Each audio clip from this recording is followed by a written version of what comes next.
El 11 de agosto conmemoramos a Santa Clara de Asís, virgen, que como primer ejemplo de las damas pobres de la Orden de los Hermanos Menores, siguió a San Francisco. La vida de Santa Clara, la del nombre transparente, de vida todavía más transparente y de conversación transparentísima, nació en la población de Asís. Noble por la cuna y más aún por la gracia, era una doncella de corazón puro, de pocos años, pero de mucho valor en sus determinaciones y firmeza en sus propósitos. A todo esto unía la prudencia, la mansedumbre y un maravilloso amor por Cristo. Clara nació hacia 1193. Sus padres eran Faverone Ofreduccio y Ortolana di Fiumi. Tenía también dos hermanas, llamadas Inés y Beatriz. Desgraciadamente, no poseemos ningún dato cierto acerca de su infancia y de su vida de familia. Cuando Clara tenía 18 años, San Francisco predicó en Asís los sermones cuaresmales en la iglesia de San Jorge.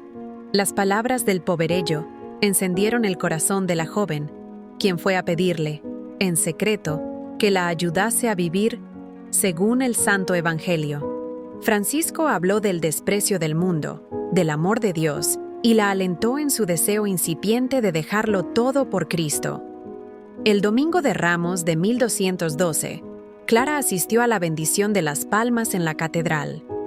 En tanto que todos los fieles se acercaban al altar a recibir una rama de olivo, Clara se quedó en su sitio, presa de súbita timidez. Viendo esto, el obispo descendió del altar y le llevó la rama hasta el lugar en que se hallaba. Esa misma noche, huyó la joven de su casa y se trasladó al pueblecito de Porciúncula, que distaba 2 kilómetros, donde vivía San Francisco con su pequeña comunidad. El santo y sus discípulos salieron al encuentro de la joven a la puerta de la capilla de Nuestra Señora de los Ángeles con antorchas encendidas y la acompañaron hasta el altar. Ahí cambió Clara sus finos vestidos por un hábito de penitente, que consistía en una túnica de tela burda y una cuerda por cinturón, y San Francisco le cortó el cabello. Como éste no había fundado todavía ningún convento para religiosas, consiguió provisionalmente alojamiento a Clara en el claustro de las Benedictinas de San Pablo, cerca de Bastia, donde fue muy bien recibida. El padre de Clara había muerto ya, probablemente, pero, según parece, otros miembros de su familia le habían propuesto un matrimonio que ella no encontró de su gusto. Sin embargo, Clara no renunció definitivamente a la idea de casarse, sino hasta que las fervorosas palabras de San Francisco la movieron a consagrar su virginidad a Dios. A raíz de aquella conversación, tuvo lugar lo que Chesterton llama el rapto romántico, en el que Cristo era el prometido y San Francisco de Asís, el caballero andante que llevó la aventura a feliz término. En cuanto los parientes y amigos de Clara supieron lo que había pasado, se precipitaron a sacarla del convento. Se cuenta que Clara se aferró con tal fuerza al altar que desgarró los manteles cuando la arrancaron de ahí. Viendo que no podía resistir, la joven se descubrió la cabeza para que viesen sus cabellos cortados y dijo a sus amigos que Dios la había llamado a su servicio y que ella estaba decidida a ser esposa de Cristo, de suerte que cuanto más la persiguiesen, más fuerza recibiría del cielo para resistirlos. En efecto, Dios triunfó en Clara, y poco después, San Francisco le ordenó que se trasladase al convento de Sant'Angelo di Panzo. Ahí fue a reunirse con Clara, su hermana Inés, lo cual desencadenó una nueva persecución familiar. Finalmente, se impuso la constancia de Inés, y San Francisco le concedió también el hábito, aunque no tenía más que 15 años. Hay que observar que en la bula de canonización, Alejandro IV no dice que se haya empleado la violencia para apartar a Clara ni a su hermana de su vocación. Más tarde, San Francisco trasladó a Clara e Inés a una casa contigua a la iglesia de San Damián, en las afueras de Asís, y nombró superiora a Clara. Ahí fueron a reunirse con ella, su madre y algunas otras damas, entre las que se contaban 3 de la ilustre familia de los Ubaldini, de Florencia, Aquellas santas mujeres prefirieron el hábito de penitencia a los bienes y riquezas que poseían y renunciaron a todo para convertirse en humildes discípulas de Clara. Al cabo de algunos años, había ya varios conventos de clarisas en Italia, Francia y Alemania. La beata Inés, hija del rey de Bohemia, fundó un convento de la orden en Praga y tomó el hábito en él. Santa Clara la llamaba «mi otro yo». La santa y sus religiosas practicaban austeridades hasta entonces desconocidas en los conventos femeninos. No usaban medias ni calzado de ninguna especie, dormían en el suelo, se abstenían perpetuamente de carne y solo hablaban cuando las obligaba a ello la necesidad o la caridad. La fundadora les recomendaba el silencio, como el medio de evitar innumerables pecados de la lengua y de conservarse unidas con Dios y libres de las distracciones del mundo, pues sin el silencio, el mundo se introduce en el claustro inevitablemente. No contenta con los ayunos y mortificaciones de regla, la santa vestía debajo del hábito una camisa de cerdas, ayunaba a pan y agua durante la Cuaresma y en las vigilias de las fiestas, y algunos días no probaba ningún alimento. Como todas las austeridades que Santa Clara practicaba, eran igualmente rigurosas. San Francisco y el obispo de Asís le mandaron que durmiese en un colchón y que no dejase pasar un solo día sin tomar por lo menos un poco de pan. La experiencia hizo más discreta a la santa, quien escribió algunos años después a la beata Inés de Bohemia: «Como no tenemos cuerpos de bronce ni resistencia de piedras, sino que somos débiles y estamos sujetas a las necesidades del cuerpo, os ruego ardientemente en el Señor que refrenéis el excesivo rigor con que practicáis la abstinencia, para que, viviendo en la esperanza del Señor, podáis ofrecerle un sacrificio razonable y sazonado con la sal de la prudencia». San Francisco quería que su orden no poseyese rentas ni propiedades en común, sino que viviese de limosna. Santa Clara imitó a la perfección el espíritu de pobreza del santo. El Papa Gregorio IX, deseando mitigar un tanto la pobreza de las clarisas, ofreció a la fundadora una renta anual para el convento de San Damián. Pero Clara, a quien el amor de la pobreza evangélica volvió elocuente, expuso al sumo pontífice 1000 razones para persuadirle de que las dejase continuar viviendo la regla en todo su rigor. Como el Papa insistiese en dispensarlas del voto de estricta pobreza, la santa replicó: «Quiero que me absolváis de mis pecados, pues mucho lo necesito, pero no deseo de modo alguno que me absolváis de la obligación de seguir a Jesucristo». Gregorio IX acabó por conceder a las clarisas, en 1228, el privilegium paupertatis, para que nadie pudiese obligarlas a tener posesiones. Aquel que alimenta a los pajarillos del cielo y viste a los lirios del campo, no permitirá que os falten el vestido y la comida, hasta que Él mismo venga a serviros por toda la eternidad.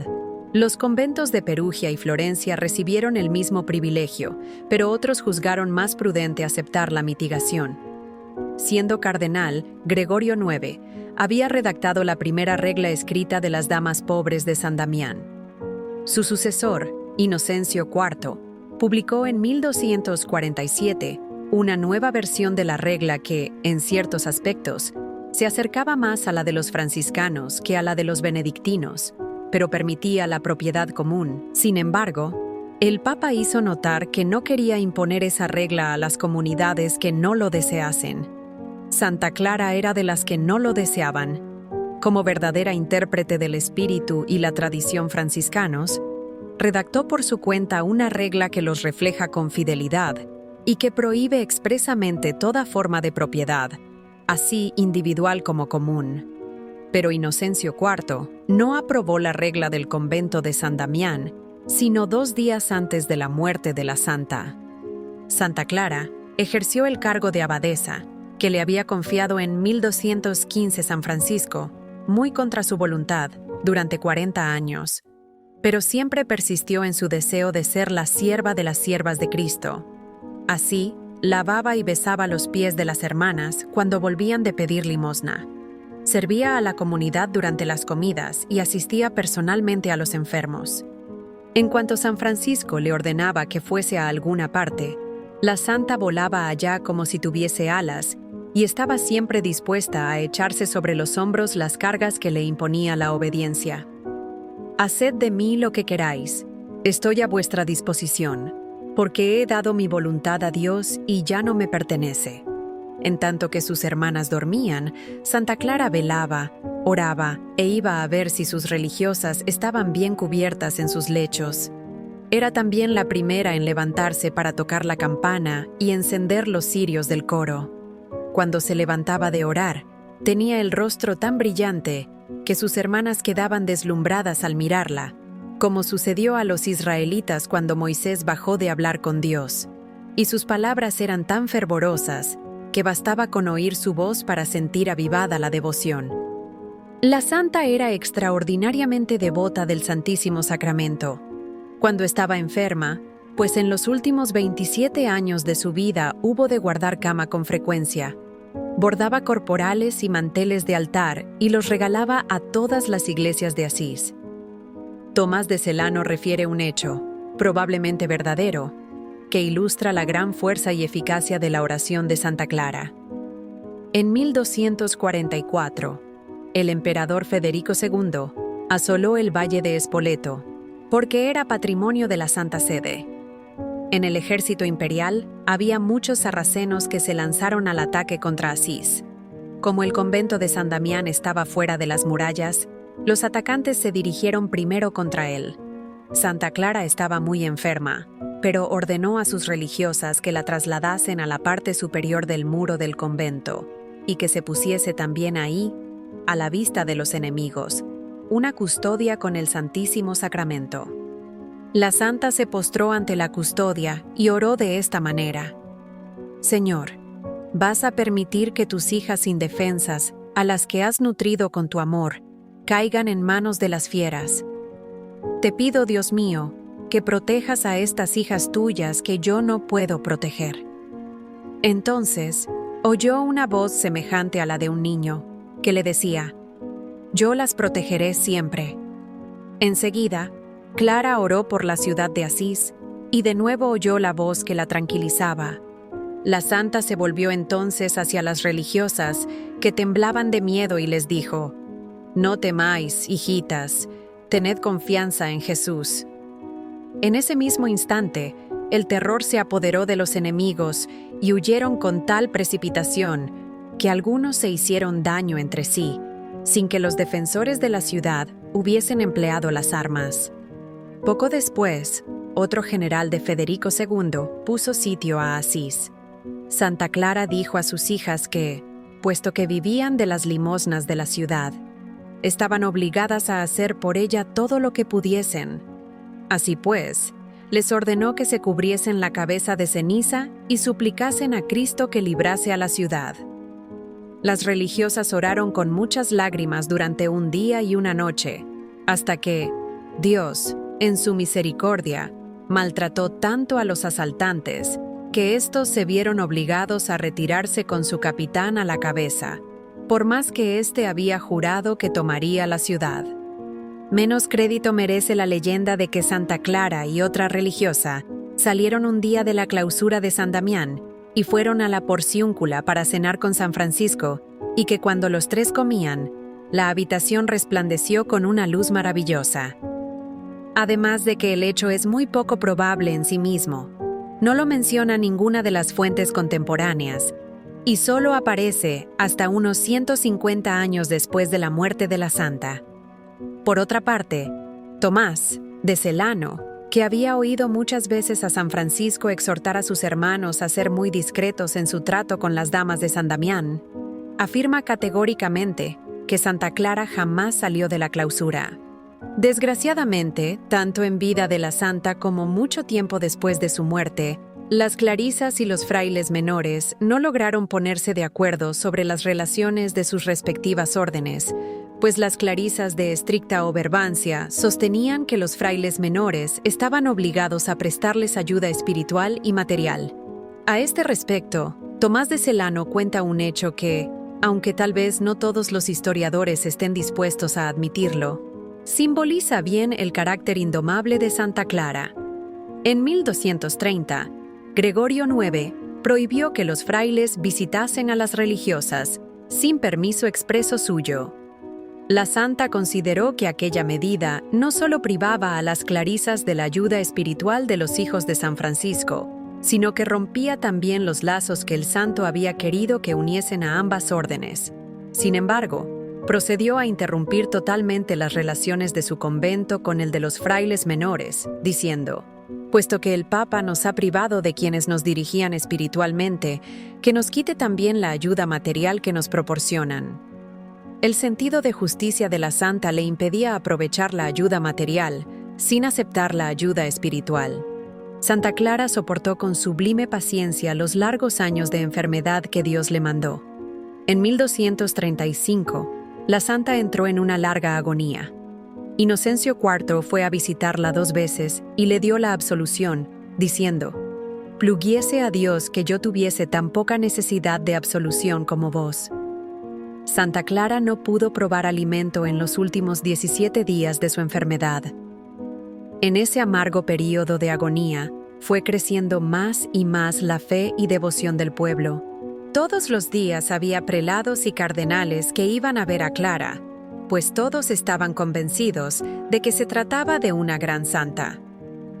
Santa Inés, la hermana de Clara, la asistió en su agonía, y 3 de los compañeros de San Francisco, los frailes León, Ángel y Junípero, le leyeron la Pasión del Señor según San Juan, como lo habían hecho 20 años antes, cuando expiró Francisco de Asís.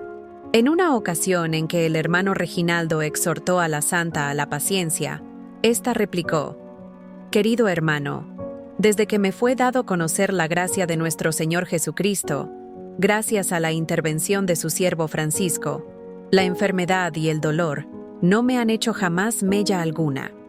Viendo llorar a sus hijas, la santa las consoló tiernamente y las exhortó a seguir amando y observando la pobreza. Enseguida les dio la bendición, llamándose a sí misma plantita del Santo Francisco de Asís. Clara dirigió sus últimas palabras a su propia alma: «Sal en paz del cuerpo, pues has seguido el buen camino.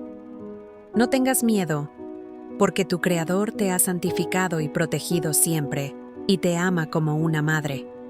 Bendito seas, Señor, por haberme creado». Santa Clara fue a recibir el premio celestial en la madrugada del día de la fiesta de San Lorenzo, porque en aquella fecha se disolvió el templo de su cuerpo y su alma. Finalmente libre de toda atadura, se elevó en alas del gozo hasta el sitio que Dios le tenía preparado. La santa tenía 60 años al morir y había pasado 42 en la vida religiosa. Fue sepultada el día 11 de agosto, en el cual la Iglesia celebra su fiesta. El Papa Alejandro IV la canonizó en Agnani en 1255.